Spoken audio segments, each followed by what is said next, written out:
Programme ਮੁੱਦਾ USA ਵਿੱਚ ਤੁਹਾਡਾ ਹਾਰਦਿਕ ਸਵਾਗਤ ਹੈ। ਭਾਰਤ ਵਿੱਚ ਚੱਲ ਰਿਹਾ ਕਿਸਾਨੀ ਅੰਦੋਲਨ ਤੇ ਦੁਨੀਆ ਭਰ ਵਿੱਚ ਹੋ ਰਹੇ ਇਸ ਦੇ ਚਰਚੇ। ਹੁਣ ਤਾਜ਼ਾ ਬਿਆਨ ਆਇਆ ਹੈ ਭਾਰਤ ਦੇ ਪ੍ਰਧਾਨ ਮੰਤਰੀ ਨਰਿੰਦਰ ਮੋਦੀ ਦਾ। ਜਦੋਂ ਵੀ 2014 ਤੋਂ ਲੈ ਕੇ ਹੁਣ ਤੱਕ ਭਾਰਤ ਦੇ ਪ੍ਰਧਾਨ ਮੰਤਰੀ ਨਰਿੰਦਰ ਮੋਦੀ ਅਮਰੀਕਾ ਦੇ ਦੌਰੇ ਤੇ ਆਏ ਨੇ ਤਾਂ ਉਹਨਾਂ ਨੂੰ ਸਵਾਗਤ ਕਰਨ ਵਾਲਿਆਂ ਦੇ ਵਿੱਚ ਸਿਕਸ ਆਫ ਅਮਰੀਕਾ ਦੀ ਅਹਿਮ ਭੂਮਿਕਾ ਸੀ। ਤੇ ਅੱਜ ਸਾਡੇ ਨਾਲ ਨੇ ਜਸਦੀਪ ਸਿੰਘ ਜੈਸੀ, ਜਿਹੜੇ ਚੇਅਰਮੈਨ ਨੇ ਸਿਕਸ ਆਫ ਅਮਰੀਕਾ ਦੇ। ਜੈਸੀ ਜੀ, ਤੁਹਾਡਾ ਬਹੁਤ ਬਹੁਤ ਸਵਾਗਤ ਹੈ। ਥੈਂਕ ਯੂ ਸੁਖਪਾਲ ਜੀ, ਸਤਿ ਸ਼੍ਰੀ ਅਕਾਲ ਸਾਰਿਆਂ ਨੂੰ। ਗੱਲਬਾਤ ਕਰਨੀ ਹੈ ਅਸੀਂ ਕਿ ਜੋ ਹੁਣ ਭਾਰਤ ਦੇ ਪ੍ਰਧਾਨ ਮੰਤਰੀ ਨਰਿੰਦਰ ਮੋਦੀ ਨੇ ਬਿਆਨ ਦਿੱਤਾ ਹੈ ਕਿ ਸਿੱਖਾਂ ਦੀ ਉਹ ਬਹੁਤ ਇੱਜ਼ਤ ਕਰਦੇ ਨੇ ਤੇ ਸਿੱਖਾਂ ਦੇ ਬਾਰੇ ਖਾਲਿਸਤਾਨੀ ਤੇ ਇਸ ਤਰ੍ਹਾਂ ਦੇ ਵੱਖਵਾਦੀ ਹੋਣ ਦੇ ਟੈਗ ਲਾਉਣੇ ਮੰਦਭਾਗੀ ਗੱਲ ਹੈ। ਦੂਜੇ ਪਾਸੇ ਜਸਦੀਪ ਜੀ, ਮੈਂ ਇਹ ਵੀ ਦੇਖ ਰਿਹਾ ਹਾਂ ਕਿ ਹੁਣ ਦੀਪ ਸਿੱਧੂ ਅਰੈਸਟ ਹੋ ਗਿਆ ਹੈ। ਉਹਨਾਂ ਦੇ ਉੱਤੇ ਵੀ ਇਹ ਐਲੀਗੇਸ਼ਨ ਲੱਗੇ ਨੇ ਕਿ ਉਹ ਬੀਜੇਪੀ ਦੇ ਨਾਲ ਜੁੜੇ ਹੋਏ ਨੇ। ਤੁਸੀਂ ਹੁਣ ਜਿਹੜਾ ਇਸ ਵੇਲੇ ਭਾਰਤ ਦੇ ਪ੍ਰਧਾਨ ਮੰਤਰੀ ਦਾ ਬਿਆਨ ਆਉਣਾ ਤੇ ਦੀਪ ਸਿੱਧੂ ਦੀ ਉਸੇ ਹੀ ਦਿਨ ਲਗਭਗ ਗ੍ਰਿਫਤਾਰੀ ਹੋਣੀ ਨੂੰ ਕਿਸ ਤਰ੍ਹਾਂ ਦੇਖਦੇ ਹੋ? ਸੁਖਪਾਲ ਜੀ, ਨੂੰ ਆਪਾਂ ਨੂੰ ਥੋੜ੍ਹਾ ਜਿਹਾ ਪਿੱਛੇ ਜਾਣਾ ਪਏਗਾ ਇਸ ਸਾਰੀ ਚੀਜ਼ ਨੂੰ ਵੇਖਣ ਵਾਸਤੇ। ਜੀ, ਜਦੋਂ ਵੀ ਪ੍ਰਧਾਨ ਮੰਤਰੀ ਨਰਿੰਦਰ ਮੋਦੀ ਅਮਰੀਕਾ ਆਏ ਨੇ ਤੇ ਅਸੀਂ ਉਹਨਾਂ ਨੂੰ ਮਿਲੇ ਆ, ਇੱਕ ਵਫਦ ਲੈ ਕੇ ਅਸੀਂ ਜਾ ਕੇ ਮਿਲੇ ਆ ਜੀ। ਔਰ ਸਾਡਾ ਮੇਨ ਮਕਸਦ ਸੀ ਕਿ ਜਿਹੜੀ ਸਿੱਖ ਕੌਮ ਦੀਆਂ ਜਿਹੜੀਆਂ ਇਸ਼ੂਜ਼ ਨੇ ਉਹਨਾਂ ਨੂੰ ਰਿਜ਼ੋਲਵ ਕਰਾਇਆ ਜਾਏ। ਔਰ ਕਾਫੀ ਹੱਦ ਤੱਕ ਜਿਹੜੀਆਂ ਸਾਡੀਆਂ ਮੰਗਾਂ ਸਨ ਪੂਰੀਆਂ ਵੀ ਹੋਈਆਂ ਨੇ। 84 ਰਾਈਟਸ ਦੇ ਕੇਸਿਸ ਦੁਬਾਰਾ ਖੁੱਲ੍ਹੇ ਨੇ, ਸੱਜਣ ਕੁਮਾਰ ਨੂੰ ਸਜ਼ਾ ਹੋਈ, ਕਾਲੀ ਸੂਚੀ ਸੀ ਜਿਹੜੀ ਸਾਡੇ ਭੈਣ ਭਰਾ ਇੱਥੋਂ ਇੰਡੀਆ ਨਹੀਂ ਜਾ ਸਕਦੇ ਸਨ, ਉਹਨਾਂ ਦੀ ਕਾਲੀ ਸੂਚੀ ਪੂਰੀ ਤਰ੍ਹਾਂ ਖਤਮ ਕੀਤੀ ਗਈ। ਹੋਰ ਕਈ ਵੀਜ਼ੇ ਦੇ ਮਸਲਿਆਂ ਤੇ ਅਸੀਂ ਇੱਥੇ ਕੰਮ ਕੀਤੇ ਨੇ ਔਰ ਮੋਦੀ ਸਰਕਾਰ ਨੇ ਸਾਡੀਆਂ ਮੰਗਾਂ ਮੰਨੀਆਂ ਨੇ ਔਰ ਇਸੇ ਸਿਲਸਿਲੇ ਵਿੱਚ ਅਸੀਂ ਮਿਲੇ ਹਾਂ। ਔਰ ਅੱਜ ਕੋਈ ਦੂਜੀ ਗਵਰਨਮੈਂਟ ਹੋਏਗੀ ਤੇ ਅਸੀਂ ਉਹਨਾਂ ਨਾਲ ਵੀ ਮਿਲਾਂਗੇ ਸਿੱਖ ਕਾਜ਼ਸ ਨੂੰ ਲੈ ਕੇ। ਪਰ ਜਿਹੜਾ ਅਸੀਂ ਦੇਖਿਆ ਸੀ ਵੀ ਮੋਦੀ ਗਵਰਨਮੈਂਟ ਨੇ ਸਾਡੀ ਸਿੱਖਾਂ ਨਾਲ ਸ਼ੁਰੂ ਵਿੱਚ ਬਹੁਤ ਹੈਲਪ ਕੀਤੀ, ਬੜੇ ਓਪਨ ਮਾਈਂਡਡ ਨਾਲ ਕੀਤੀ ਸੀ। ਹੁਣ ਥੋੜ੍ਹਾ ਜਿਹਾ ਕਿਸਾਨ ਮੂਵਮੈਂਟ 'ਚ ਸਾਨੂੰ ਉਹ ਇੱਕ ਅਲੱਗ ਅੰਦਾਜ਼ ਵੇਖਣ ਨੂੰ ਮਿਲਿਆ ਜਿਹੜਾ ਕਿ ਥੋੜ੍ਹਾ ਜਿਹਾ ਡਿਸਟਰਬਿੰਗ ਸੀ। ਔਰ ਇਹ ਜਦੋਂ ਮੁੱਦਾ ਸ਼ੁਰੂ ਹੋਇਆ ਸੀ, ਜਦੋਂ ਇਹ ਐਜੀਟੇਸ਼ਨ ਸ਼ੁਰੂ ਹੋਇਆ ਸੀ, ਉਸ ਵੇਲੇ ਹੀ ਮੈਂ ਇਹ ਸਮਝਿਆ ਸੀ ਕਿ ਬੜਾ ਸੀਰੀਅਸ ਇਸ਼ੂ ਹੈ। ਕਿਉਂਕਿ ਸ਼ੁਰੂ ਤੋਂ ਹੀ ਭਾਵੇਂ ਇੰਡੀਅਨ ਗਵਰਨਮੈਂਟ ਹੋਏ ਜਾਂ ਕਿਸਾਨ ਲੀਡਰਸ ਹੋਣ ਜਾਂ ਜਿਹੜੇ ਇੱਥੇ ਸਾਡੇ ਕੋਲ ਕੁਝ ਐਲੀਮੈਂਟਸ ਨੇ ਜਿਹੜੇ ਆਪਣੇ ਆਪ ਨੂੰ ਖਾਲਿਸਤਾਨੀ ਕਹਿੰਦੇ ਨੇ, ਉਹਨਾਂ ਨੇ ਇਸ ਨੂੰ ਕਿਸਾਨ ਮੁੱਦੇ ਤੋਂ ਹਟਾ ਕੇ ਇੱਕ ਸਿੱਖ ਮੁੱਦਾ ਬਣਾਉਣ ਦੀ ਕੋਸ਼ਿਸ਼ ਕੀਤੀ ਸੀ, ਜਿਹੜੀ ਕਿ ਬੜੀ ਗਲਤ ਚੀਜ਼ ਸੀ। ਇਹ ਸਿੱਖਾਂ ਦਾ ਮੁੱਦਾ ਨਹੀਂ ਹੈ, ਇਹ ਕਿਸਾਨਾਂ ਦਾ ਮੁੱਦਾ ਹੈ। ਔਰ ਭਾਵੇਂ ਕਿਸਾਨ ਪੰਜਾਬ ਦੇ ਨੇ, ਹਰਿਆਣਾ ਦੇ ਨੇ, ਯੂਪੀ ਦੇ ਨੇ, ਇਹ ਉਹਨਾਂ ਦਾ ਮੁੱਦਾ ਸੀ। ਹਾਂ, ਪੰਜਾਬ ਦੇ ਕਿਸਾਨਾਂ ਨੇ ਸਭ ਤੋਂ ਅੱਗੇ ਲੀਡ ਲਈ ਸੀ, ਜਿਹੜਾ ਕਿ ਸਾਡੀ ਸਿੱਖਾਂ ਦਾ ਹੁੰਦਾ ਵੀ ਆਰ ਲੀਡਰਸ, ਔਰ ਅਸੀਂ ਲੀਡ ਲਈ ਸੀ ਔਰ ਉੱਥੇ ਸੇਵਾ ਭਾਵਨਾ ਨਾਲ ਲੰਗਰ ਲਗਾਇਆ, ਹਰ ਕੰਮ ਕੀਤਾ। ਬਟ ਦਿਸ ਵਾਜ਼ ਨਾਟ ਅ ਸਿੱਖ ਅੰਦੋਲਨ, ਇਹ ਕੋਈ ਧਾਰਮਿਕ ਅੰਦੋਲਨ ਨਹੀਂ ਸੀ, ਇਹ ਕਿਸਾਨਾਂ ਦਾ ਇੱਕ ਮੂਵਮੈਂਟ ਚੱਲ ਰਹੀ ਸੀ। ਹੁਣ ਗੱਲ ਆਉਂਦੀ ਹੈ ਕਿ ਪ੍ਰਧਾਨ ਮੰਤਰੀ ਮੋਦੀ ਦੇ ਬਿਆਨ ਦੀ, ਉਹਦੇ ਵਿੱਚ ਅਸੀਂ ਬੀਜੇਪੀ ਗਵਰਨਮੈਂਟ ਨਾਲ ਬਹੁਤ ਸਾਰੀਆਂ ਟੈਲੀਫੋਨ ਕਾਨਫਰੰਸਿਸ ਕੀਤੀਆਂ।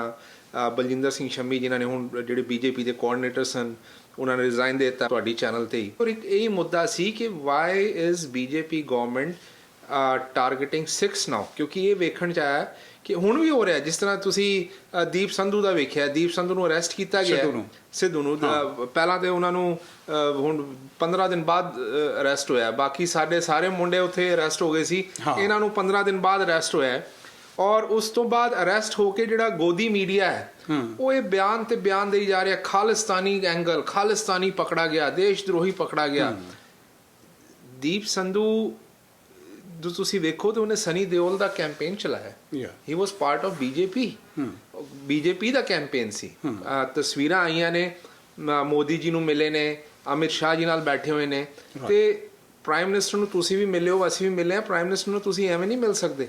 ਜੇ ਤੇ ਖਾਲਿਸਤਾਨੀ ਹੁੰਦੇ ਤਾਂ ਉਹਨਾਂ ਦੀ ਬੈਕਗਰਾਊਂਡ ਚੈਕਿੰਗ ਵਿੱਚ ਹੀ ਬਾਹਰ ਹੋ ਜਾਣਾ ਸੀ ਉਹਨਾਂ ਨੇ। ਸੋ ਇਹ ਜਿਹੜਾ ਗਵਰਨਮੈਂਟ ਵੱਲੋਂ ਤੇ ਮੀਡੀਆ ਵੱਲੋਂ ਇੱਕ ਰੈਟਰਿਕ ਜਿਹੜਾ ਬਾਰ-ਬਾਰ ਖਾਲਿਸਤਾਨ ਖਾਲਿਸਤਾਨ, ਇਹ ਬਹੁਤ ਗਲਤ ਚੀਜ਼ ਹੈ। ਔਰ ਇਹ ਸਿੱਖਾਂ ਵਾਸਤੇ ਲੌਂਗ ਟਰਮ ਵਿੱਚ ਬਹੁਤ this can backfire very badly on Indian government. ਔਰ ਇਹਨਾਂ ਨੂੰ ਇਹ ਜਿਹੜੀ ਅੱਗ ਜਿਹੜੀ ਹੈ ਲਾਉਣ ਦੀ ਕੋਸ਼ਿਸ਼ ਨਹੀਂ ਕਰਨੀ ਚਾਹੀਦੀ। ਹੁਣ ਇਹ ਅੱਗ ਅਸੀਂ ਦੇਖ ਚੁੱਕੇ ਹਾਂ, ਅਸੀਂ ਪੰਜਾਬ ਵਿੱਚ, ਪੂਰੀ ਦੁਨੀਆ ਵਿੱਚ ਇਹ ਅੱਗ ਦੇਖ ਚੁੱਕੇ ਹਾਂ। ਔਰ ਇਹ ਗਵਰਨਮੈਂਟ ਬੀਜੇਪੀ ਨੂੰ ਮੇਰੀ ਸਲਾਹ ਹੈ ਕਿ ਇਹ ਤੁਸੀਂ ਅੱਗ ਦੁਬਾਰਾ ਨਾ ਲਾਓ। ਮੋਦੀ ਜੀ ਨੇ ਬਿਆਨ ਦਿੱਤਾ ਪ੍ਰਧਾਨ ਮੰਤਰੀ ਨੇ, ਅਸੀਂ ਉਹਦਾ ਬੜਾ ਸਵਾਗਤ ਕਰਦੇ ਹਾਂ। ਉਹਨਾਂ ਨੇ ਸਿੱਖਾਂ ਬਾਰੇ ਬਹੁਤ ਅੱਛਾ ਬੋਲਿਆ ਪਾਰਲੀਮੈਂਟ ਵਿੱਚ ਜੀ। ਬਟ ਜਿਹਨੂੰ ਕਹਿੰਦੇ ਨਾ too late too little, Modi ji ਨੇ ਆਪ ਤੇ ਬੜਾ ਅੱਛਾ ਬਿਆਨ ਦਿੱਤਾ, ਪਰ ਜਿਹੜੇ ਉਹਨਾਂ ਦੇ ਲੋਅਰ ਲੈਵਲ ਦੇ ਜਿਹੜੇ ਟੀਵੀ ਤੇ ਸਪੋਕਸਪਰਸਨ ਬੀਜੇਪੀ ਦੇ ਜਾ ਰਹੇ ਨੇ, ਜਿਹੜੇ ਬੀਜੇਪੀ ਦੇ ਸਾਂਸਦ ਨੇ, ਜਿਹੜਾ ਉਹਨਾਂ ਦਾ ਮੀਡੀਆ ਜਿਹੜਾ ਉਹਨਾਂ ਦਾ ਗੁਣਗਾਨ ਕਰਦਾ ਰਹਿੰਦਾ 24 ਘੰਟੇ, ਉਹ ਮੀਡੀਆ ਉਹ ਸਾਰਾ ਉਹਨਾਂ ਦਾ ਇੱਕੋ ਹੀ ਨਿਕਲ ਰਿਹਾ ਕਿ ਖਾਲਿਸਤਾਨੀ ਖਾਲਿਸਤਾਨੀ ਖਾਲਿਸਤਾਨੀ। ਹੁਣ ਦੀਪ ਸੰਧੂ ਨੂੰ ਤੁਸੀਂ ਖਾਲਿਸਤਾਨੀ ਕਿਵੇਂ ਕਹਿ ਸਕਦੇ ਹੋ? ਉਹਨੇ ਕਿਹੜਾ ਖਾਲਿਸਤਾਨ ਦਾ ਕੰਮ ਕੀਤਾ ਹੈ? ਠੀਕ ਹੈ, ਅਸੀਂ ਜੋ 26 ਜਨਵਰੀ ਨੂੰ ਹੋਇਆ ਉਹਨੂੰ ਬਿਲਕੁਲ ਕੰਡੈਮ ਕਰਦੇ ਹਾਂ। ਸਾਨੂੰ ਉੱਥੇ ਨਿਸ਼ਾਨ ਸਾਹਿਬ ਲਹਿਰਾਉਣ ਦੀ ਕੋਈ ਲੋੜ ਨਹੀਂ ਸੀ, ਕਿਉਂਕਿ ਉਹ ਮਕਸਦ ਨਹੀਂ ਸੀ ਉਸ ਦਿਨ ਦਾ। ਮਕਸਦ ਜਿਹੜਾ ਸੀ ਉਹ ਕਿਸਾਨੀ ਅੰਦੋਲਨ ਸੀ, ਨਿਸ਼ਾਨ ਸਾਹਿਬ ਲਹਿਰਾਉਣ ਦਾ ਮਕਸਦ ਨਹੀਂ ਸੀ। ਚਲੋ ਅਸੀਂ ਕਹਿੰਦੇ ਹਾਂ ਉੱਥੇ ਨਹੀਂ ਲਗਾਉਣਾ ਚਾਹੀਦਾ ਸੀ, ਪਰ ਉਸੇ ਐਂਗਲ ਤੇ ਮੈਂ ਇਹ ਵੀ ਕਹਿਣਾ ਚਾਹੁੰਦਾ ਕਿ ਜਦ ਨਵੇਂ ਪਾਰਲੀਮੈਂਟ ਦੀ ਬਿਲਡਿੰਗ ਦੀ, ਜੋ ਕਿ ਨੈਸ਼ਨਲ ਪ੍ਰੋਪਰਟੀ ਹੈ, ਉਹਦਾ ਜਦ ਉਦਘਾਟਨ ਹੋ ਰਿਹਾ ਤੇ ਪ੍ਰਾਈਮ ਮਿਨਿਸਟਰ ਨੇ ਭੂਮੀ ਪੂਜਨ ਕਿਉਂ ਕੀਤਾ ਉੱਥੇ? ਉਹ ਵੀ ਤੇ ਇੱਕ ਧਾਰਮਿਕ ਚਿੰਨ੍ਹ ਹੈ। ਜਦੋਂ ਅਸੀਂ ਰਾਫੇਲ ਜਹਾਜ਼ ਲੈ ਕੇ ਆਏ ਹਾਂ ਫਰਾਂਸ ਤੋਂ, ਤੇ ਉੱਥੇ ਅਸੀਂ ਪੂਜਾ ਕੀਤੀ ਉਹਨਾਂ ਦੀ, ਨਾਰੀਅਲ ਰੱਖੇ ਤੇ ਨਿੰਬੂ ਟੰਗੇ ਨੇ, ਇਹ ਕਿਉਂ ਕੀਤਾ ਹੈ? ਇਹ ਤੇ ਫਿਰ ਦੇਖੋ, India is a very secular, very diverse country. ਤੇ ਇਹ ਨਹੀਂ ਕਿ ਇੱਕ ਧਰਮ ਨੇ ਕਰ ਲਿਆ ਤੇ ਉਹ ਠੀਕ ਹੈ, ਜੇ ਦੂਜੇ ਨੇ ਕੀਤਾ ਉਹ ਨਹੀਂ ਠੀਕ। ਜੇ ਅਸੀਂ ਹੁਣ ਭੂਮੀ ਪੂਜਨ ਕੀਤਾ ਪਾਰਲੀਮੈਂਟ ਦੀ, ਤੇ ਮੈਂ ਕਹਿੰਦਾ ਅਖੰਡ ਪਾਠ ਸਾਹਿਬ ਵੀ ਰਖਾਣੇ ਚਾਹੀਦੇ ਸੀ, ਇੱਕ ਮੌਲਵੀ ਨੂੰ ਬੁਲਾ ਕੇ ਉੱਥੇ ਨਮਾਜ਼ ਵੀ ਪੜ੍ਹ ਲੈਣੀ ਚਾਹੀਦੀ ਸੀ, ਤੇ ਇੱਕ ਪ੍ਰੀਸਟ ਨੂੰ ਬੁਲਾ ਕੇ ਪਾਦਰੀ ਨੂੰ ਉੱਥੇ, ਫਿਰ ਤੇ ਸਾਰਿਆਂ ਦਾ ਕਰਨਾ ਚਾਹੀਦਾ ਸੀ। ਬਟ ਜੇ ਤੁਸੀਂ ਕਹਿੰਦੇ ਹੋ ਵੀ ਨਹੀਂ, ਉੱਥੇ ਪਾਰਲੀਮੈਂਟ 'ਚ ਅਸੀਂ ਇੱਕ ਰਿਲੀਜੀਅਸ ਸਿੰਬਲ ਕਰਕੇ ਤੇ ਅਸੀਂ ਪੂਜਾ ਕਰ ਲਈ, ਤੇ ਫਿਰ ਜੇ ਸਿੱਖਾਂ ਨੇ ਲਾਲ ਕਿਲੇ ਦੇ ਜੇ ਆਪਣਾ ਧਾਰਮਿਕ ਚਿੰਨ੍ਹ ਲਾਤਾ, ਤੇ ਉਹਦੇ 'ਚ ਕੋਈ ਖਾਲਿਸਤਾਨੀ ਨਹੀਂ ਹੋ ਗਿਆ। ਠੀਕ ਹੈ, ਗਲਤ ਸੀ, ਤੁਸੀਂ ਸਜ਼ਾ ਦਿਓ ਜੋ ਵੀ ਉਹਦੀ ਬਣਦੀ ਹੈ, ਪਰ ਖਾਲਿਸਤਾਨੀ ਨਾ ਕਹੋ, ਕਿਉਂਕਿ ਇਹ ਜਾਣ-ਬੁੱਝ ਕੇ ਖਾਲਿਸਤਾਨੀ ਐਂਗਲ ਦੇ ਕੇ ਤੁਸੀਂ ਜਿਹੜੇ ਕਿਸਾਨਾਂ ਦਾ ਜਿਹੜਾ ਅੰਦੋਲਨ ਹੈ ਉਹਨੂੰ ਬਿਲਕੁਲ ਤਬਾਹ ਕਰਨ ਦੀ ਕੋਸ਼ਿਸ਼ ਕਰ ਰਹੀ ਗਵਰਨਮੈਂਟ। ਔਰ ਇਹਦੇ ਨਾਲ ਇਹਨਾਂ ਦੀ ਜਿਹੜੀ ਛੋਟੀ ਸੋਚ ਹੈ ਉਹ ਇਹ ਹੈ ਕਿ ਅਸੀਂ ਇਹਦੇ ਨਾਲ ਅੰਦੋਲਨ ਸ਼ਾਇਦ ਜਿਹੜਾ ਖਤਮ ਹੋ ਜਾਏਗਾ, ਪਰ ਗਵਰਨਮੈਂਟ ਇਹ ਨਹੀਂ ਵੇਖ ਰਹੀ ਕਿ ਸਿੱਖ ਸਾਈਕੀ ਤੇ, ਸਿੱਖ ਯੂਥ ਤੇ ਇਹ ਤੁਹਾਡੇ ਇਲਜ਼ਾਮਾਂ ਦਾ ਕਿੰਨਾ ਵੱਡਾ ਨੁਕਸਾਨ ਹੋ ਰਿਹਾ। ਔਰ ਉਹਦੇ ਵਿੱਚ ਮੈਂ ਇੱਕ ਗੱਲ ਇਹ ਵੀ ਕਹਾਂਗਾ ਕਿ ਜਿਹੜੇ ਇੱਥੇ ਸਾਡੇ ਸੋ ਕਾਲਡ ਜਿਹੜੇ ਖਾਲਿਸਤਾਨੀ ਨੇ, ਇਹਨਾਂ ਨੂੰ ਸੋਚਣਾ ਚਾਹੀਦਾ ਹੈ ਕਿ ਤੁਸੀਂ ਹਰ ਮੁੱਦੇ ਤੇ ਆਪਣੀ ਰੋਟੀਆਂ ਸੇਕਣ ਨਾ ਆ ਜਾਇਆ ਕਰੋ।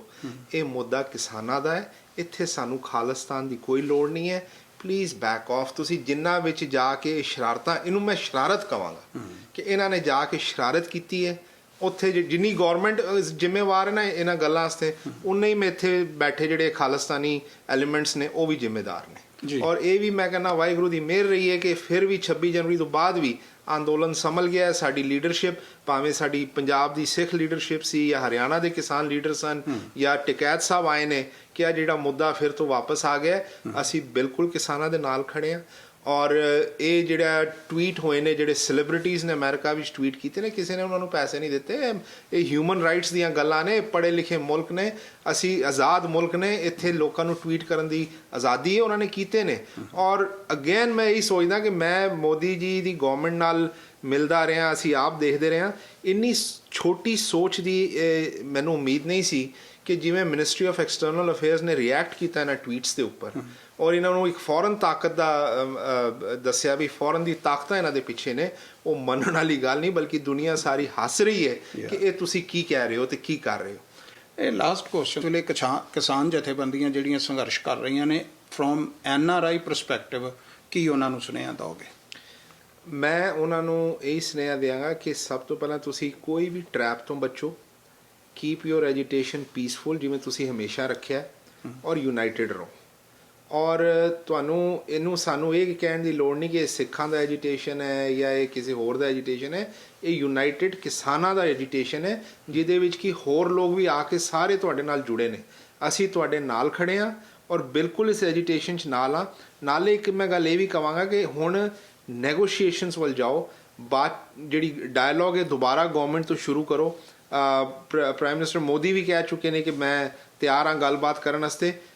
ਟੈਸਟ ਕਰੋ ਕਿੰਨੇ ਕੁ ਤਿਆਰ ਨੇ, ਤੇ ਇਸ ਗੱਲ ਨੂੰ ਅੱਗੇ ਵਧਾਈਏ ਔਰ ਡਾਇਲੋਗ ਵੱਲ ਗੱਲ ਲੈ ਕੇ ਚੱਲੀਏ। ਇਸ ਵੇਲੇ ਜਦੋਂ ਇਹ ਮੂਵਮੈਂਟ ਹੁਣ ਦੁਬਾਰਾ ਫਿਰ ਪੈਰਾਂ ਸਿਰ ਹੋ ਗਈ ਆ, ਤੇ ਐਟ ਦਾ ਸੇਮ ਟਾਈਮ ਜਿਹੜੀ ਇਹ ਮੂਵਮੈਂਟ ਚੱਲ ਰਹੀ ਆ, ਉਹਦੇ ਵਿੱਚ ਜਿਵੇਂ ਜਸਦੀਪ ਸਿੰਘ ਹੋਰਾਂ ਨੇ ਜਾਂ ਸਾਡੇ ਬਾਕੀ ਭੈਣ ਭਰਾ ਜਿਹੜੇ ਇਸ ਵੇਲੇ ਸੋਚਦੇ ਪਏ ਨੇ ਕਿ ਮੂਵਮੈਂਟ ਬੜੇ ਕਰੂਸ਼ੀਅਲ ਸਟੇਜ ਤੇ ਪਹੁੰਚ ਚੁੱਕੀ ਆ, ਅਸੀਂ ਕਿਸ ਤਰ੍ਹਾਂ ਜਿੱਤ ਪ੍ਰਾਪਤ ਕਰਨੀ ਆ, ਇਹਦੇ ਲਈ ਸੁਚੇਤ ਪੱਧਰ ਤੇ ਗੱਲਬਾਤ ਨਿਰੰਤਰ ਸੋਚ ਸਮਝ ਕੇ ਅੱਗੇ ਤੋਰਨ ਦੀ ਲੋੜ ਹੈ। ਅਸੀਂ ਵੀ ਇਹਦੇ ਬਾਰੇ ਯਤਨ ਕਰਾਂਗੇ। ਔਰ ਫਿਲਹਾਲ ਇਸ ਸਾਡੇ ਸੈਗਮੈਂਟ ਦੇ ਵਿੱਚ ਇੰਨਾ ਹੀ। ਦੂਜੇ ਸੈਗਮੈਂਟ ਬ੍ਰੇਕ ਤੋਂ ਬਾਅਦ ਅਸੀਂ ਲੈ ਕੇ ਆਉਣੇ ਆ, ਉਹਦੇ ਵਿੱਚ ਅਸੀਂ ਦੂਜੇ ਪਰਸਪੈਕਟਿਵ ਤੋਂ ਦੇਖਾਂਗੇ ਕਿ ਸਾਡੇ ਬਾਕੀ ਲੋਕ ਜਿਹੜੇ ਨੇ ਉਹ ਇਸ ਸਾਰੇ ਸੰਦਰਭ ਨੂੰ ਕਿਸ ਤਰ੍ਹਾਂ ਨਾਲ ਸਮਝਦੇ ਨੇ। ਫਿਲਹਾਲ ਇੱਥੇ ਇੱਕ ਛੋਟੀ ਜਿਹੀ ਬ੍ਰੇਕ ਲੈਂਦੇ ਹਾਂ। ਬ੍ਰੇਕ ਤੋਂ ਬਾਅਦ ਫਿਰ ਤੁਹਾਨੂੰ ਮਿਲਦੇ ਹਾਂ ਇਸੇ ਹੀ ਕੰਟੈਕਸਟ ਦੇ ਨਾਲ, ਇਸੇ ਹੀ ਇਸ਼ੂ ਦੇ ਨਾਲ। ਬਹੁਤ ਬਹੁਤ ਧੰਨਵਾਦ ਤੁਹਾਡਾ।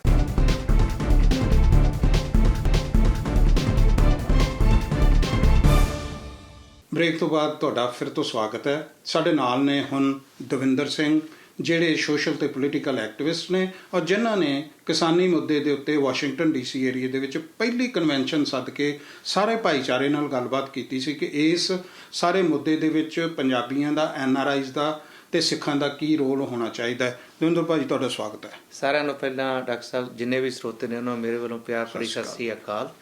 ਸਵਾਲ ਇਹ ਹੈ ਕਿ ਇਸ ਵੇਲੇ ਹੁਣ ਜਦੋਂ ਦੀਪ ਸਿੱਧੂ ਅਰੈਸਟ ਹੋ ਗਿਆ, ਰਿਮਾਂਡ ਵੀ ਹੋ ਗਿਆ ਹੈ, ਪ੍ਰਧਾਨ ਮੰਤਰੀ ਨੇ ਸਟੇਟਮੈਂਟਾਂ ਵੀ ਦੇ ਦਿੱਤੀਆਂ ਨੇ। ਦੀਪ ਸਿੱਧੂ ਦੇ ਬਾਰੇ ਇੱਕ ਗੱਲ ਕਹੀ ਜਾਂਦੀ ਸੀ ਕਿ ਉਹ BJP ਦਾ ਪਲਾਂਟਡ ਬੰਦਾ ਹੈ, ਦੂਜੇ ਪਾਸੇ ਉਹਨੂੰ ਉੱਥੋਂ ਦਾ ਗੋਦੀ ਮੀਡੀਆ ਕਹਿੰਦਾ ਸੀ ਕਿ ਇਹ ਖਾਲਿਸਤਾਨੀ ਆ। ਹੁਣ ਉਹਦੀ ਗ੍ਰਿਫਤਾਰੀ ਤੋਂ ਬਾਅਦ ਜੋ ਸਿਚੁਏਸ਼ਨ ਆ, ਇਸ ਸੰਘਰਸ਼ ਨੂੰ ਤੇ ਇਸ ਸਾਰੇ ਕੁਛ ਨੂੰ ਕਿਵੇਂ ਦੇਖਦੇ ਹੋ? ਹਾਂਜੀ ਡਾਕਟਰ ਸਾਹਿਬ, ਸਾਰਿਆਂ ਤੋਂ ਪਹਿਲਾਂ ਤਾਂ ਜਿਹੜਾ ਦੀਪ ਸਿੱਧੂ ਦੀ ਜਿਹੜੀ ਗ੍ਰਿਫਤਾਰੀ ਆ ਉਹ ਵੀ ਸ਼ੱਕ ਦੇ ਨੇਰੇ 'ਚ ਆ, ਕਿਉਂਕਿ ਪਹਿਲਾਂ ਮੀਡੀਆ ਵੱਲੋਂ ਰਿਪੋਰਟ ਸੀ ਉਹਨੂੰ ਜੀਰਕਪੁਰ ਤੋਂ ਫੜਿਆ ਜਾਂਦਾ, ਫਿਰ ਉਸ ਨੂੰ ਕਰਨਾਲ ਤੋਂ ਫੜਿਆ ਜਾਂਦਾ ਵਾ, ਤੇ ਇਹ ਵੀ ਆਪਣੇ ਆਪ 'ਚ ਇੱਕ ਪ੍ਰਸ਼ਨ ਹੈਗਾ। ਤੇ ਦੂਸਰਾ ਜਿਹੜਾ ਦੀਪ ਸਿੱਧੂ ਹੈਗਾ, ਅਗਰ ਉਹਦੀ ਕਾਰਜਕਾਰੀ ਨੂੰ ਦੇਖਿਆ ਜਾਵੇ, ਉਹ ਬਿਲਕੁਲ ਕਿਤੇ ਨਾ ਕਿਤੇ ਲੱਗਦੀ ਹੈ, ਸ਼ੱਕੀ ਘੇਰੇ ਵਿੱਚ ਆਉਂਦੀ ਆ ਵੀ ਉਹ BJP ਦਾ ਪਲਾਂਟਡ ਬੰਦਾ ਹੈਗਾ ਮੇਰੀ ਸਮਝ ਦੇ ਮੁਤਾਬਕ। ਤੇ ਦੂਸਰਾ ਜਿਹੜੀ ਉਹਦੇ ਨਾਲ ਗੱਲ ਅੱਜ ਜੁੜ ਰਹੀ ਆ ਕਿ ਉਹ ਜਿੰਨੀਆਂ ਵੀ ਵੀਡੀਓ ਪਾਉਂਦਾ ਸੀ ਉਹ ਸਾਰੀਆਂ ਕੈਲੀਫੋਰਨੀਆ ਤੋਂ ਉਹਦੀ ਕੋਈ ਫੀਮੇਲ ਜਿਹੜੀ ਫਰੈਂਡ ਹੈਗੀ ਆ ਉਹ ਅਪਲੋਡ ਕਰਦੀ ਸੀ ਤੇ ਉਹ ਰਿਕਾਰਡ ਕਰਕੇ ਭੇਜਦਾ ਸੀ। ਤੇ ਹੁਣ ਦੀਪ ਸਿੱਧੂ ਫੜਿਆ ਗਿਆ, ਉਹਦੇ ਤੋਂ ਪੁਲਿਸ ਨੇ ਰਿਮਾਂਡ ਲੈ ਲਿਆ ਤੇ ਪੁਲਿਸ ਦੇ ਕੋਲੇ ਉਹ ਕੀ ਅਗਵਾਲੀਆ ਬਿਆਨ ਦਿੰਦਾ ਹੈ, ਹੁਣ ਇਹਦੇ ਤੇ ਡਿਪੈਂਡ ਕਰਦਾ ਜਿਹੜੀ ਸਾਰੀ ਸਿਚੁਏਸ਼ਨ ਕਿਸ ਪਾਸੇ ਨੂੰ ਚੱਲਦੀ ਆ। ਹੁਣ ਤੁਹਾਨੂੰ ਕੀ ਲੱਗਦਾ? ਪ੍ਰਧਾਨ ਮੰਤਰੀ ਨੇ ਬਿਆਨ ਦਿੱਤਾ ਹੈ, ਜ਼ਖਮਾਂ ਤੇ ਮਲਮ ਲਾਉਣ ਦੀ ਕੋਸ਼ਿਸ਼ ਕੀਤੀ, ਪਰ ਕੁਰੇਦੇ ਵੀ ਹੈਗੇ ਨੇ ਜੀ, ਕੀ ਲੱਗਦਾ? ਦੇਖੋ, ਜਿੱਥੇ ਤੱਕ ਪ੍ਰਧਾਨ ਮੰਤਰੀ ਜੀ ਦਾ ਬਿਆਨ ਆ, ਉਹਨਾਂ ਨੇ ਜਿਹੜੇ ਐਜੀਟੇਸ਼ਨ ਕਰ ਰਹੇ ਨੇ ਉਹਨਾਂ ਨੂੰ ਜੀਵੀ ਪਰਜੀਵੀ ਤੱਕ ਕਹਿ ਦਿੱਤਾ ਤੇ ਵੀ ਉਹ ਜਿਹੜੇ ਨੇ ਉਹ ਪ੍ਰੋਫੈਸ਼ਨਲ ਜਿਹੜੇ ਐਜੀਟੇਸ਼ਨ ਕਰ ਰਹੇ ਨੇ। ਤੇ ਦੂਸਰਾ ਜਿਹੜਾ ਪ੍ਰਾਈਮ ਮਿਨਿਸਟਰ ਨੇ ਬਿਲਕੁਲ ਬਿਆਨ ਦਿੱਤਾ, ਇਹਦੇ ਵਿੱਚ ਕੋਈ ਸ਼ੱਕ ਨਹੀਂ। ਪਰ ਜਿਹੜੇ ਅਸੀਂ ਬਾਹਰ ਬੈਠੇ NR ਭੈਣ ਭਰਾ ਹੈਗੇ ਆ, ਕਿਉਂਕਿ ਆਪਾਂ ਪਹਿਲੀ ਕਾਨਫਰੰਸ ਜਿਹੜੀ ਹੈਗੀ DC Baltimore metro area 17 October 2020 ਨੂੰ ਕੀਤੀ ਸੀਗੀ, ਤੇ ਉਹਦੇ ਤੋਂ ਬਾਅਦ ਜਿਹੜੇ ਬਾਹਰਲੇ NRI ਨੇ, ਜਿਹਦੇ ਵਿੱਚੋਂ ਮੈਜੋਰਟੀ ਮੈਂ ਕਹਾਂਗਾ ਮੋਰ ਦੈਨ 99% ਜਿਹੜੇ ਹੈਗੇ ਉਹ ਦਿਲੋਂ ਪੰਜਾਬੀ ਫਾਰਮਰ ਦੇ ਮੁੱਦੇ ਨਾਲ ਜੁੜੇ ਹੋਏ ਨੇ ਤੇ ਉਹਨਾਂ ਨੇ ਪ੍ਰੋਟੈਸਟ ਰੈਲੀਆਂ ਵੀ ਕੀਤੀਆਂ। ਪਰ ਕਿਤੇ ਨਾ ਕਿਤੇ ਮੈਂ ਤੁਹਾਡੇ ਸਰੋਤੇ ਨਾਲ ਜ਼ਰੂਰ ਸ਼ੇਅਰ ਕਰਾਂਗਾ ਵੀ ਜਿਹੜੇ ਉੱਥੇ ਬੈਠੇ ਸਾਡੇ ਫਾਰਮਰਾਂ ਦੇ ਜਿਹੜੇ ਲੀਡਰ ਨੇ ਉਹ ਬਾਰ-ਬਾਰ ਸਾਨੂੰ ਵਾਰਨਿੰਗ ਦਿੰਦੇ ਸੀ ਵੀ ਇਹ ਸਾਡਾ ਬਿਲਕੁਲ ਕਿਸਾਨੀ ਦਾ ਮੁੱਦਾ। ਪਰ ਜਿਹੜੇ ਬਾਹਰਲੇ NRI ਨੇ ਕਿਤੇ ਨਾ ਕਿਤੇ ਉਹ ਗੋਦੀ ਮੀਡੀਆ ਨੂੰ ਜਿਹੜੇ ਸੀਗੇ ਇੱਕ ਚਾਂਸ ਦਿੰਦੇ ਸੀ ਬੋਲਣ ਦਾ, ਕਿਉਂਕਿ ਵਾਸ਼ਿੰਗਟਨ DC 'ਚ ਵੀ ਆਪਾਂ ਦੇਖਿਆ, ਕੈਨੇਡਾ ਤੋਂ ਵੀ ਦੇਖ ਰਹੇ ਹਾਂ, ਕੁਝ ਜਿਹੜੇ ਵਿੱਚ ਜਿਹੜੇ ਹੈਗੇ ਨੇ ਕੁਝ ਜਿਹੜੇ ਕਿ ਪਰਸੈਂਟੇਜ 1% ਵੀ ਨਹੀਂ ਹੁੰਦੇ, ਉਹ ਆ ਕੇ ਜਿਹੜਾ ਉਹਨੂੰ ਡਾਈਵਰਟ ਕਰਕੇ ਉਸ ਇਹ ਫਾਰਮਰ ਦੇ ਮੁੱਦੇ ਦੇ ਨਾਲ ਆਪਣਾ ਜਿਹੜਾ ਉਹਨਾਂ ਦਾ ਏਜੰਡਾ ਉਹਨੂੰ ਜੋੜ ਲੈਂਦੇ ਨੇ ਤੇ ਫਿਰ ਉਹ ਜਿਹੜਾ ਹੈਗਾ ਬਿਲਕੁਲ ਜਿਹੜੀ ਸਿਚੁਏਸ਼ਨ ਉਹ ਚੇਂਜ ਹੋ ਜਾਂਦੀ ਹੈ। ਤੁਹਾਨੂੰ ਨਹੀਂ ਲੱਗਦਾ ਕਿ ਜਿਸ ਤਰ੍ਹਾਂ ਨਾਲ ਇੱਥੇ ਧਿਆਨ ਡਾਈਵਰਟ ਕੀਤਾ ਗਿਆ, ਮੀਡੀਆ ਦਾ ਧਿਆਨ ਚਲੇ ਗਿਆ, ਜਿਸ ਦਿਨ ਗਾਂਧੀ ਦੇ ਬੁੱਤ ਤੇ ਉਹ ਸਾਰਾ ਕੁਝ ਹੋਇਆ, ਉਸ ਦਿਨ ਵੀ ਜਿਹੜਾ ਮੀਡੀਆ ਉੱਥੇ ਆਇਆ ਉਹਨਾਂ ਨੇ ਹੋਰ ਕਿਸੇ ਗੱਲ ਦੀ ਕਿ ਪ੍ਰੋਟੈਸਟ ਕਾਹਦੇ ਬਾਰੇ ਹੋਇਆ, ਕਿਸਾਨਾਂ ਦੇ ਸੰਘਰਸ਼ ਦੀ ਗੱਲ ਹੀ ਨਹੀਂ ਕੀਤੀ। ਉਹ ਸਾਰੇ ਸਵਾਲ ਜਿਹੜੇ ਨੇ ਪ੍ਰਬੰਧਕਾਂ ਨੂੰ ਇਹ ਪੁੱਛਦੇ ਰਹੇ ਇਹ ਗਾਂਧੀ ਦੇ ਉੱਤੇ ਤੁਸੀਂ ਕੀ ਕੀਤਾ ਹੈ, ਔਰ ਪ੍ਰਬੰਧਕ ਜਿਹੜੇ ਉਹ ਇਸ ਗੱਲ ਦਾ ਜਵਾਬ ਦਿੰਦੇ ਰਹੇ। ਉਦੋਂ ਵੀ ਧਿਆਨ ਡਾਈਵਰਟ ਹੋ ਗਿਆ ਸੀ, ਦੀਪ ਸਿੱਧੂ ਦੇ ਉੱਥੇ ਜਾਣ ਕਰਕੇ ਫਿਰ ਧਿਆਨ ਡਾਈਵਰਟ ਹੋ ਗਿਆ ਜੀ, ਕਿਉਂਕਿ ਇਹਦੇ ਵਿੱਚ ਕੋਈ ਸ਼ੱਕ ਨਹੀਂ 26 ਜਨਵਰੀ ਨੂੰ ਜੋ ਉੱਥੇ ਲਾਲ ਕਿਲੇ ਤੇ ਇੰਸੀਡੈਂਟ ਹੋਈ ਆ, ਉਹਦੇ ਨਾਲ ਇੱਕਦਮ ਜਿਹੜਾ ਇਹ ਅੰਦੋਲਨ ਚੱਲ ਰਿਹਾ ਉਹਦੇ ਵਿੱਚ ਖੜੋਤ ਆ ਗਈ ਸੀ ਤੇ ਡਾਈਵਰਟ ਹੋ ਗਿਆ। ਹੁਣ ਸਾਡੇ ਜਿਹੜੇ ਅਸਲ ਮੁੱਦੇ ਨੇ, ਖੇਤੀ ਦੇ 3 ਕਾਨੂੰਨ ਵਾਪਸ ਕਰਾਓ, MSP ਦਾ ਕਾਨੂੰਨ ਬਣਾਓ, ਉਹਦੇ ਨਾਲੋਂ ਵੱਧ ਸਾਰਾ ਜ਼ੋਰ ਜਿਹੜਾ ਮੀਡੀਆ ਦਾ ਵੀ ਹੈਗਾ ਤੇ ਆਮ ਪਬਲਿਕ ਦਾ ਵੀ ਉਹ ਦੂਸਰੇ ਪਾਸੇ ਚੱਲ ਪਿਆ। ਪਰ ਜਿਹੜੇ ਕਿਸਾਨ ਮੁੱਦੇ ਵਿੱਚ ਹਜੇ ਤੱਕ 197 ਦੇ ਕਰੀਬ ਜਿਹੜੇ ਲਾਪਤਾ ਨੇ ਉਹਨਾਂ ਬਾਰੇ ਪੁਲਿਸ ਕੁਝ ਨਹੀਂ ਦੱਸ ਰਹੀ। ਤੇ ਦੂਸਰਾ ਈਵਨ ਜਿਹੜੇ ਜਰਨਲਿਸਟ ਮਨਦੀਪ ਪੁੰਨੀਆ ਤੇ ਇੰਨਾ ਵੱਡਾ ਤਸ਼ੱਦਦ ਕਰ ਸਕਦੇ ਆ, ਤੇ ਹੁਣ ਅੱਜ ਕੱਲ੍ਹ ਫੋਟੋਜ਼ ਵੀ ਵਾਇਰਲ ਹੋ ਰਹੀਆਂ ਨੇ ਵੀ ਸਾਡੇ 80 ਸਾਲ ਦੇ ਬਜ਼ੁਰਗਾਂ ਤੇ ਵੀ ਤਸ਼ੱਦਦ ਕੀਤਾ ਹੈ। ਉਹ ਲੜਕੀ ਅਜੇ ਤੱਕ ਅੰਦਰ ਆ, ਉਹ ਨਹੀਂ ਆਈ। ਜਿਹੜਾ ਕਤਲ ਕੀਤਾ ਸੀਗਾ ਮੁੰਡਾ ਗੋਲੀ ਮਾਰ, ਉਹਦੇ ਬਾਰੇ ਪੁਲਿਸ ਦੇ ਉੱਤੇ ਕਿਉਂ ਨਹੀਂ ਪਰਚਾ ਦਰਜ ਕੀਤਾ? ਬਿਲਕੁਲ, ਕਿਉਂਕਿ ਜਿਹੜਾ ਨਵਰੀਤ ਸਿੰਘ ਡਿਵਡਿਵਾ ਆਪਣਾ ਉੱਤਰਾਖੰਡ ਦੇ ਰਹਿਣ ਵਾਲੇ ਨੇ, ਈਵਨ ਉਹਨਾਂ ਦੇ ਦਾਦਾ ਜੀ ਮਤਲਬ ਰਾਜਸਥਾਨ ਗੁਰਦੁਆਰਾ ਪ੍ਰਬੰਧਕ ਕਮੇਟੀ ਦੇ ਪ੍ਰਧਾਨ ਵੀ ਰਹੇ ਨੇ, ਤੇ ਉਹਦੀ ਮੌਤ ਜਿਹੜੀ ਹੋਈ ਆ ਬਿਲਕੁਲ ਪੁਲਿਸ ਦੀ ਗੋਲੀ ਨਾਲ ਹੋਈ ਆ। ਤੇ ਫਿਰ ਉਹਦੇ ਉੱਤੇ ਪੁਲਿਸ ਵਾਲੇ ਨੇ ਕਿਹਨੇ ਗੋਲੀ ਚਲਾਈ ਤੇ ਕਿਹਦੇ ਆਰਡਰ ਨਾਲ ਚਲਾਈ, ਉਹਨਾਂ ਤੇ ਕੇਸ ਬਣਦਾ 302 ਦਾ ਕੇਸ ਰਜਿਸਟਰ ਹੋਣਾ ਚਾਹੀਦਾ। ਤੇ ਜਿਹੜੇ ਅਤਿਆਚਾਰ ਕਰ ਰਹੇ ਨੇ ਉਹਨਾਂ ਨੂੰ ਵੀ ਅਕਾਊਂਟੇਬਿਲਟੀ ਹੋਣੀ ਚਾਹੀਦੀ ਹੈ ਉਹਨਾਂ ਦੀ ਵੀ। ਪਰ ਅੱਜ ਜਿਹੜਾ ਸਾਡਾ ਸਾਰਾ ਹੈਗਾ ਉਹ ਦੀਪ ਸਿੱਧੂ ਤੇ ਆਪਸ ਵਿੱਚ ਹੀ ਜਿਹੜਾ ਹੈਗਾ ਨਾ ਦਫਾੜ ਪਾਉਣ ਦੀ ਕੋਸ਼ਿਸ਼ ਕੀਤੀ ਜਾ ਰਹੀ ਆ, ਪਰ ਹਜੇ ਵੀ ਜਿਹੜਾ ਅੰਦੋਲਨ ਹੈਗਾ ਉਹ ਸ਼ਾਂਤੀਪੂਰਵਕ ਚੱਲ ਰਿਹਾ ਵਾ। ਸੋ ਆਪਾਂ ਨੂੰ ਕੀ ਲੱਗਦਾ ਹੈ ਕਿ ਕੀ NRIs ਜਿਹੜੇ ਨੇ ਉਹਨਾਂ ਨੂੰ ਨਵਾਂ ਪੈਂਤੜਾ ਅਖਤਿਆਰ ਕਰਨਾ ਚਾਹੀਦਾ ਹੈ ਕਿ ਸਾਡੀਆਂ ਜੜ੍ਹਾਂ ਨੇ ਉੱਥੇ, ਸਾਡਾ ਦੇਸ਼ ਆ, ਭਾਰਤ ਦੇ ਵਿੱਚ ਰਹਿ ਰਹੇ ਨੇ, ਉਹਨਾਂ ਨੂੰ ਸਪੋਰਟ ਕਰ ਰਹੇ ਆ, ਕੱਲਾ ਸਿੱਖਾਂ ਦਾ ਮਸਲਾ ਨਹੀਂ ਜੀ। ਤੇ ਜੇ ਅਸੀਂ ਉੱਥੋਂ ਦੇ ਭਾਰਤ ਵਸਦੇ ਕਿਸਾਨੀ ਸੰਘਰਸ਼ ਦੇ ਨਾਲ ਕੋਈ ਸਪੋਰਟ ਕਰ ਰਿਹਾ ਹੈ ਤੇ ਉਹਨਾਂ ਦੇ ਉੱਤੇ ਇੰਨੇ ਵੱਡੇ ਟੈਗ ਲਾ ਕੇ ਉਹਨਾਂ ਨੂੰ ਇਸ ਤਰ੍ਹਾਂ ਨਾਲ ਕਰਨਾ, ਆਪਾਂ ਕੀ ਕਰਨਾ ਹੈ? ਅਸਲ ਜਿਹੜਾ ਇੰਡੀਅਨ ਗਵਰਨਮੈਂਟ ਹੈਗੀ ਨਾ ਕਿਤੇ ਉਹ ਇੱਕ ਪੁਆਇੰਟ ਮਿਸ ਕਰ ਰਹੀ ਹੈ ਡਾਕਟਰ ਸਾਹਿਬ ਜੀ। ਤੇ ਜਿਹੜਾ ਅੱਜ ਸੰਘਰਸ਼ ਨੂੰ ਵੱਲ ਮਿਲ ਰਿਹਾ, ਇੱਕ ਤਾਂ ਉਹ ਜਿਹੜੀ ਸਿੱਖ ਸਾਡੀ ਫਿਲਾਸਫੀ ਹੈਗੀ ਆ, ਕਿਉਂਕਿ ਸਾਡਾ ਸਿੱਖਾਂ ਦੇ ਵਿੱਚ ਹੈਗਾ ਲੰਗਰ ਨੂੰ ਬੜੀ ਮਹਾਨਤਾ ਦਿੰਦੇ ਆ, ਤੇ ਕਿਤੇ ਵੀ ਹੋਵੇ ਅਸੀਂ ਜਾ ਕੇ ਉੱਥੇ ਲੰਗਰ ਚਲਾਉਣੇ ਹੈਗੇ ਆ। ਸੋ ਇਸ ਕਰਕੇ ਜਿਹੜਾ ਇਹ ਸੰਘਰਸ਼ ਨੂੰ ਜਿਹੜੀ ਹੈਗੀ ਆ ਮੂਲ ਰੂਪ ਦੇ ਵਿੱਚ ਸਿੱਖ ਪਾਪੂਲੇਸ਼ਨ ਤੋਂ ਜਿਹੜੀ ਮਿਲ ਰਹੀ ਆ, ਮਦਦ ਮਿਲ ਰਹੀ ਆ ਬਾਹਰੋਂ, ਤੇ ਉਹ ਇੰਡੀਅਨ ਗਵਰਨਮੈਂਟ ਜਿਹੜੀ ਹੈਗੀ ਕਿਤੇ ਨਾ ਕਿਤੇ ਉਹ ਸਾਰੇ ਹੀ ਜਿੰਨੇ NRI ਹੈਗੇ ਨੇ ਉਹਨਾਂ ਨੂੰ ਸੈਪਰੇਟਿਸਟ ਮੂਵਮੈਂਟ ਦੇ ਨਾਲ ਜੋੜਨਾ ਚਾਹੁੰਦੀ ਹੈ। ਪਰ ਮੈਂ ਤੁਹਾਡੇ ਸਰੋਤਿਆਂ ਨੂੰ ਦੱਸਾਂਗਾ ਕਿ ਸਾਡੇ ਮੋਰ ਦੈਨ 99% ਜਿਹੜੇ ਬਾਹਰ NRI ਹੈਗੇ ਨੇ ਉਹਨਾਂ ਦਾ ਉਸ ਮੂਵਮੈਂਟ ਨਾਲ ਕੋਈ ਸੰਬੰਧ ਨਹੀਂ ਹੈਗਾ, ਤੇ ਉਹਨਾਂ ਦਾ ਸਿਰਫ ਤੇ ਸਿਰਫ ਕਿਉਂਕਿ ਉੱਥੇ ਸਾਡੀਆਂ ਜੜ੍ਹਾਂ ਜੁੜੀਆਂ ਹੋਈਆਂ ਨੇ। ਤੇ ਹਾਂ, ਇਹ ਜ਼ਰੂਰ ਹੋਏਗਾ ਸਾਨੂੰ ਇੱਕ ਡਰ ਜ਼ਰੂਰ ਹੋਏਗਾ ਹੁਣ ਕਿ ਜਦੋਂ ਵੀ ਆਪਣੇ ਲੋਕੀ ਇੱਥੋਂ ਇੰਡੀਆ ਵਿਜ਼ਿਟ ਕਰਨ ਜਾਣਗੇ ਕਿਤੇ ਨਾ ਕਿਤੇ ਉਹਨਾਂ ਨੂੰ ਬਿਨਾਂ ਮਤਲਬ ਤੋਂ ਕੁਐਸਚਨ ਕਰਨਗੇ, ਹਰ ਇੱਕ ਬੰਦੇ ਨੂੰ ਸ਼ੱਕ ਦੀ ਨਿਗਾਹ ਦੇ ਵਿੱਚ, ਕਿਉਂਕਿ ਜਿਹੜਾ ਮੀਡੀਆ ਹੈਗਾ ਉਹ ਬਾਰ-ਬਾਰ ਕਹਿ ਰਿਹਾ ਕਿ ਇਸ ਮਸਲੇ ਦੇ ਨਾਲ ਸਿਰਫ ਸਿੱਖ ਤੇ ਪੰਜਾਬੀ ਲੱਗੇ ਨੇ। ਪਹਿਲਾਂ ਉਹ ਇਕੱਲੇ ਸਿੱਖ ਕਹਿ ਰਹੇ ਸੀ, ਜੇ ਤੁਸੀਂ ਰੀਸੈਂਟਲੀ ਦੇਖੋ ਉਹਨਾਂ ਨੇ ਕਿਹਾ ਪੰਜਾਬੀ ਕਲਚਰਲ ਜਥੇਬੰਦੀਆਂ ਵੀ ਨਾਲ ਲੱਗ ਗਈਆਂ ਨੇ। ਸੋ ਇਸ ਕਰਕੇ ਉਹਨਾਂ ਦਾ ਜਿਹੜੇ ਪੰਜਾਬ ਤੋਂ ਆਪਾਂ NRI ਹੈਗੇ, ਪਰ ਜਿਹੜੇ NRI ਨੇ ਹੁਣ ਇਹਨਾਂ ਨੂੰ ਪੈਂਤੜਾ ਕੀ ਯੂਜ਼ ਕਰਨ ਦੀ ਲੋੜ ਆ, ਇਹਨਾਂ ਨੂੰ ਬਿਲਕੁਲ ਜਿਵੇਂ ਫ੍ਰਿਜਨੋ ਦੇ ਮੇਅਰ ਨੇ ਆਲਰੇਡੀ ਆਪਣਾ ਸਟੇਟਮੈਂਟ ਦਿੱਤੀ ਹੈ, ਇੱਕ ਹੋਰ ਮੇਅਰ ਜੋ ਕਿ ਇੰਡੀਆ ਦੀ ਜੰਪਲ ਹੈਗੀ ਆ ਉਹਨੇ ਵੀ ਸਟੇਟਮੈਂਟ ਦਿੱਤੀ ਹੈ, ਤੇ 3 ਮੇਅਰ ਦੇ ਚੁੱਕੇ ਨੇ, ਬਾਕੀ ਕਿੰਨੇ ਕਾਂਗਰਸਮੈਨ ਓਪਨਲੀ ਕਹਿ ਚੁੱਲੇ ਨੇ। ਤੇ ਇਸ ਤੋਂ ਬਿਨਾਂ ਜਿਹੜੀ ਆਪਣੀ ਅਮਰੀਕਾ ਦੀ ਸਰਕਾਰ ਆ ਇਹ ਵੀ ਕਿਤੇ ਨਾ ਕਿਤੇ ਬਿਆਨ ਜ਼ਰੂਰ ਜਾਰੀ ਕਰੇਗੀ ਜਲਦੀ। ਸੋ ਜਿਹੜੇ NRI ਹੈਗੇ ਨੇ ਉਹ ਆਪਣੇ ਜਿਹੜੇ ਲੋਕਲ ਲਾ ਮੇਕਰਸ ਹੈਗੇ ਨੇ ਉਹਨਾਂ ਨੂੰ ਮਿਲਦੇ ਰਹਿਣ, ਉਹਨਾਂ ਦੇ ਥਰੂ ਉਹਨਾਂ ਨਾਲ ਕੰਟੈਕਟ ਕਰਦੇ ਜਾਣ, ਕਿਉਂਕਿ ਕਿਤੇ ਨਾ ਕਿਤੇ ਜਿਹੜਾ ਇਹ ਬਿੱਲ ਹੈਗਾ ਇਹ ਅਮਰੀਕਨ ਸਟਾਈਲ ਤੇ ਹੀ ਮੋਦੀ ਗਵਰਨਮੈਂਟ ਨੇ ਬਣਾਇਆ, ਯੂਰਪ ਸਟਾਈਲ ਤੇ ਬਣਾਇਆ ਕਿ ਪ੍ਰਾਈਵੇਟ ਕਰ ਦਈਏ। ਪਰ ਡਾਕਟਰ ਸਾਹਿਬ ਮੈਂ ਤੁਹਾਡੇ ਨਾਲ ਇੱਕ ਅੰਕੜੇ ਸ਼ੇਅਰ ਕਰਾਂਗਾ ਕੁਇਕਲੀ। ਦੁਨੀਆ ਦੇ ਵਿੱਚ ਕਿਤੇ ਵੀ ਖੇਤੀ ਇੱਕ ਲਾਹੇਵੰਦ ਕਿੱਤਾ ਨਹੀਂ ਹੈਗਾ। ਚਾਈਨਾ ਨੇ ਪਿਛਲੇ ਸਾਲ $186 ਬਿਲੀਅਨ, ਇੰਡੀਆ ਦਾ ਬਜਟ $450 ਬਿਲੀਅਨ ਆ, $186 ਬਿਲੀਅਨ ਆਪਣੇ ਕਿਸਾਨਾਂ ਨੂੰ ਸਬਸਿਡੀ ਦਿੱਤੀ ਆ।